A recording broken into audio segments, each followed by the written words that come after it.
안녕하세요. 그래프나TV 김근아입니다. 오늘 영상에서는 대화가 단절되거나 대화가 꼬이는 이유에 대해서 같이 함께 이야기를 나눠보도록 하겠습니다. 여러분들은 말 잘하세요? 음식으로 예를 들면 제가 감자탕을 되게 잘해요. 근데 그 감자탕을 가족들한테 딱 내놨을 때 가족들이 찔색하면서 너무 맛없다고 이야기하면 제가 지금 감자탕 잘하는 사람 맞나요? 그렇다고 얘기하기 쉽지 않죠. 네.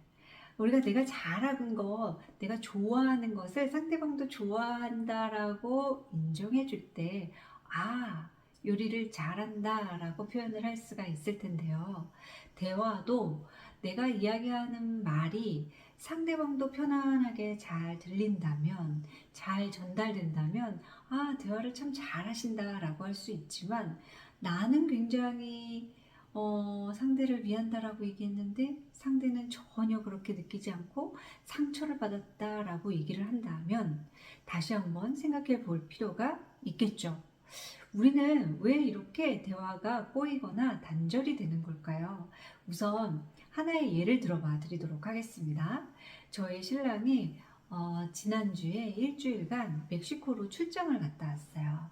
그래서 지난 일요일에 귀국을 해서 집에 딱 도착을 했는데 반려견 보미가 막 아빠가 오니까 반가워가지고 막 이렇게 막 반가워하는 거예요. 막 이렇게 막 애교를 부리면서 막 멍멍멍멍 짖으면서 그러고 있는 찰나에 저는 자기야 손 씻어 손 씻어 그 막 백이며 막 가방 큰 거며 막 다 들고 막 멕시코부터 이 온 손 지지 빨리 손 씻어 이렇게 얘기를 했어요.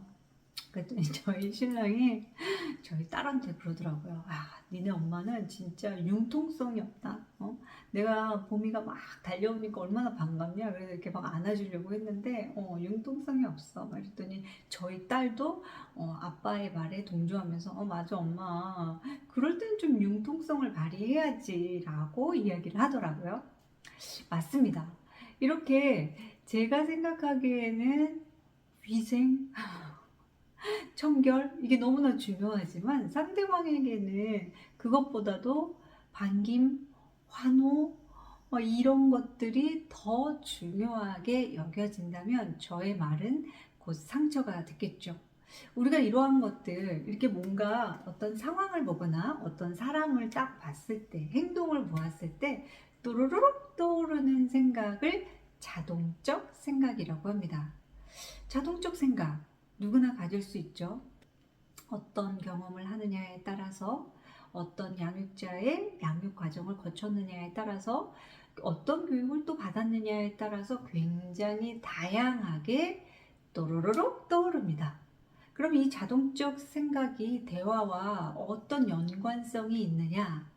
자동적 생각을요, 정답이라고, 진실이라고 믿는 순간 대화는 꼬이거나 단절되기 쉽습니다. 한 가지 더 예를 들어봐 드리도록 할게요.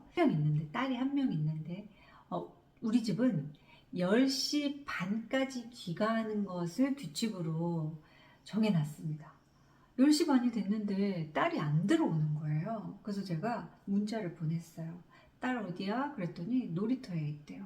뭐 하고 있어? 안 들어오고? 라고 했더니 아이스크림 먹고 있다는 거예요. 그 순간 계속해서 기다리고 있었어요. 얼른 들어와 라고 했더니 답이 없어요. 그리고 나서 자정이 넘은 시간 12시 반에 저희 딸이 들어왔습니다. 문을 열고 딱 들어오는 순간 제가 딸 엄마 많이 기다렸잖아 라고 이야기를 못하고 제정신이야? 지금이 몇 시야? 엄마 몇 번을 얘기했어? 10시 반까지 들어오라고. 고2 정도 됐으면 시간관념이 있어야 되는 거 아니야? 라고 하면서 언성을 높이기 시작했어요. 그랬더니 저희 딸이 다른 집 애들은 이 시간에 들어와도 아무도 얘기를 안 하는데 우리 집은 왜 이 시간에 들어와야 되는지 이해를 못하겠다 라고 이야기를 하는 거예요. 그 순간 또 제가 흥분을 가라앉히지 못하고 그렇게 여유 있게 새벽에 막 들어올 거면 다른 집에 가서 살아. 부모 인연 끊어 그냥 이러면서 얘기를 했더니 저희 딸이 알았어. 그럼 부모 인연 끊으면 되는 거지? 라고 이야기를 하는 바람에 21일간 대화가 단절된 상태에서 굉장히 고분분투했던 경험이 있습니다. 저의 대화, 저의 말 잘하고 있나요? 어떤가요? 저는 왜 단절의 경험을 하게 된 걸까요? 여기에는 6가지 대화의 도개 패턴이 있습니다. 우선 첫 번째, 비난하거나 판단하는 거예요. 네가 지금 제정신이야? 엄마가 몇 번을 얘기했어 라고 얘기하면서 강요도 합니다. 2번 정도 얘기했으면 알아들어야 되는 거 아니야? 당연시도 합니다. 고2 정도 됐으면 네 방 청소는 네가 알아서 해야 되는 거 아니야? 시간관념 이런 거 철두철미하게 지켜야 되는 거 당연한 거 아니야? 라고 얘기하면서 당연시도 합니다. 그날은 비교는 하지 않았지만 더 흥분했다면 비교도 또 나왔을 수도 있었겠죠. 야, 지민이 봐라. 작은 이모네 지민이 봐. 이번에 수학 100점 맞았대. 전교에서 1등 했대. 내가 너보고 1등을 하라 그러니 뭘 하라 그러니? 라고 하면서 비교까지 했다면 아주 그냥 대못을 박았겠죠. 그리고 나서 생각해 보니까 제가 마음이 또 불편한 거예요. 그때 제가 뭐라고 했냐면 엄마가 매번 화내디? 네가 늦게 들어왔으니까 화내는 거 아니야 라고 하면서 한리화도 합니다. 엄마 그런 사람 아니라고. 따뜻한 사람이잖아요. 엄마 평화주의자인 거 알지? 막 이러면서 얘기를 하곤 했는데요. 여기에 정리를 한다면 6가지 독이 들어가 있는 패턴으로 대화를 나눌 때 이때 대화는 단절되기 쉽습니다.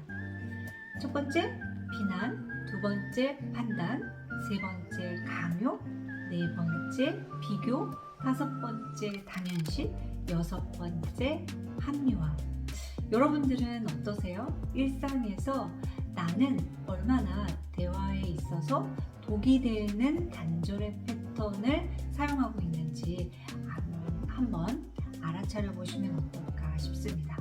지금까지 그랬구나 TV 김근아였습니다.